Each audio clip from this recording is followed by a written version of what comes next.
Hello, അപ്പം മറ്റൊരു വീഡിയോയിലേക്ക് എല്ലാവർക്കും സ്വാഗതം. അപ്പം ഇന്ന് ഞാനൊരു സെൻറ്റാങ്കിൾ ഡ്രോയിങ് ആയിട്ടാണ് വന്നിരിക്കുന്നത്. യൂഷ്വലി ഞാനൊരു പേന, സ്കെയില്, പെൻസിലൊക്കെ വെച്ചിട്ട് സ്റ്റാർട്ട് ചെയ്യുമെങ്കിലും ഇന്ന് ഞാൻ നേരെ CD മാർക്കർ വെച്ച് തന്നെയാണ് സ്റ്റാർട്ട് ചെയ്തിരിക്കുന്നത്. നമ്മുടെ സ്കെച്ച് ബുക്കിൽ ഇതുപോലെ ഫ്രീ ഹാൻഡായിട്ട് വളച്ചും തിരിച്ചൊക്കെ ലൈൻ ഇട്ട് കൊടുക്കാം.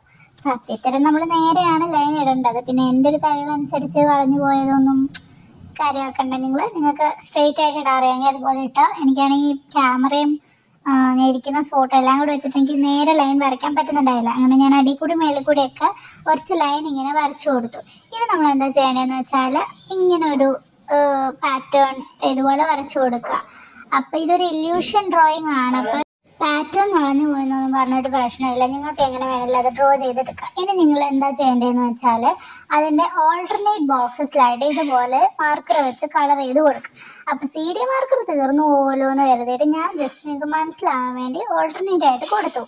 അങ്ങനെ ഞാൻ വിചാരിച്ചു വന്നപ്പോൾ ഇനി ഫുള്ള് ചെയ്ത് കൊടുക്കാമെന്ന് വിചാരിച്ചു ഞാൻ ഓടിപ്പോയി സ്കെച്ച് എടുത്തു. സ്കെച്ച് എടുത്തപ്പോൾ അതും തെളിയുന്നില്ല. അപ്പം ഇനിയിപ്പോൾ അടുത്ത വീഡിയോയിൽ കാണാം. പാർട്ട് 2 ആയിട്ട് വെയിറ്റ് ചെയ്യുമ്പോൾ ബൈ.